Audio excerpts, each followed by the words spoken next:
કોઈપણ મશીન લાંબો સમય ચાલે એ માટે એની જાળવણી કેટલી જરૂરી છે, ખરું ને? અને એમાં પણ ખાસ કરીને એના ઇલેક્ટ્રિકલ ઇન્સ્યુલેશનની જાળવણી. આ તો જાણે એક અદૃશ્ય ઢાળ જેવું કામ કરે છે. તો આજે આપણે એ જ સમજવાના છીએ કે આ ઢાલ કેટલી મજબૂત છે એ માપવાની બે મુખ્ય રીતો, DAR અને PI, આ બંનેમાં શું ફરક છે. આને છે ને એકદમ સરળ રીતે સમજીએ, જાણે આપણે ડૉક્ટર પાસે ગયા હોઈએ. તો સવાલ એ થાય કે ખાલી એક ઝડપી ચેકઅપ કરાવવું છે કે પછી કોઈ ઊંડાણપૂર્વકનું નિદાન કરાવવું છે? બસ આ જ સવાલ આપણા મશીનો માટે પણ છે.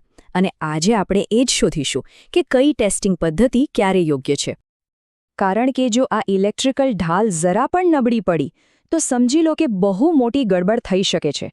એટલે જ એની રેગ્યુલર તપાસ ખૂબ જ જરૂરી છે.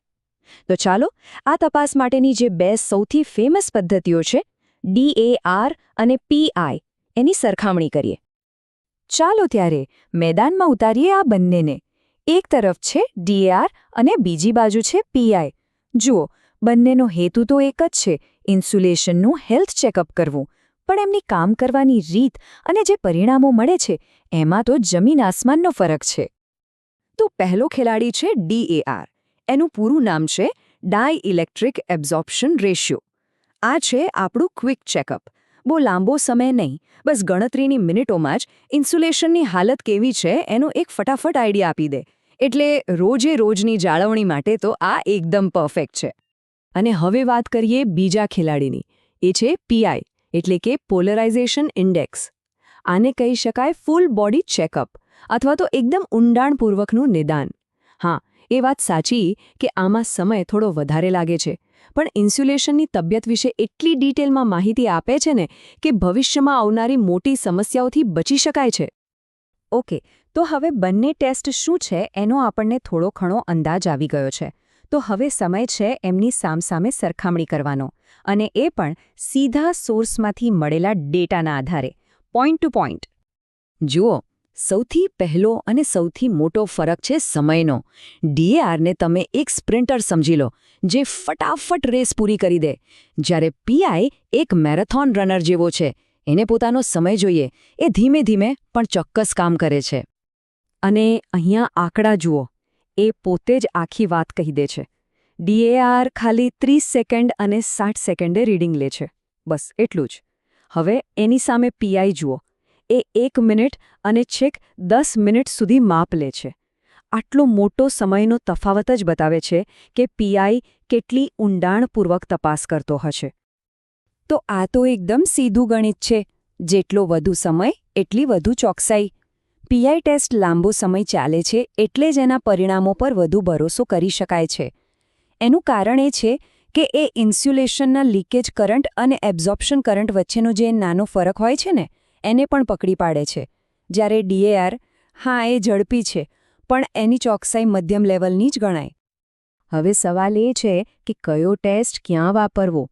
તો એનો આધાર મશીનની સાઇઝ પર પણ છે. જો નાના કે મધ્યમ કદના સાધનો હોય તો એના માટે DAR ચાલી જાય.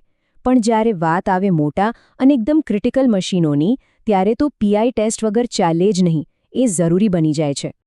અને જુઓ, આ ટેબલ સીધું સોર્સમાંથી જ છે, જે આખી વાતનો નિચોડ એક જ જગ્યાએ બતાવી દે છે. અહીંયા એકદમ સાફ જોઈ શકાય છે કે સમય, ચોકસાઈ અને મશીનની સાઇઝના આધારે DAR અને PI કેવી રીતે અલગ પડે છે. જરા એક નજર આ ટેબલ પર ફેરવી લો. આટલું જોશો ને તો પણ બંને વચ્ચેનો મુખ્ય તફાવત મગજમાં બેસી જ જશે. તો આટલી બધી સરખામણી પછી ફાઇનલ નિર્ણય શું? વિજેતા કોણ? DAR કે PI? વેલ, સાચો જવાબ એ છે કે આ કોઈ સ્પર્ધા જ નથી. અહીં કોઈ જીતતું નથી, કોઈ હારતું નથી. કારણ કે સાચો સવાલ એ નથી કે કયો ટેસ્ટ બેસ્ટ છે. સાચો સવાલ એ છે કે આપણા કામ માટે કયો ટેસ્ટ યોગ્ય છે. તો ચલો આખી વાતને એકદમ ટૂંકમાં સમજી લઈએ. જો કામ ઝડપી અને રૂટીન ચેકઅપનું હોય તો DAR પસંદ કરો, કોઈ વાંધો નહીં.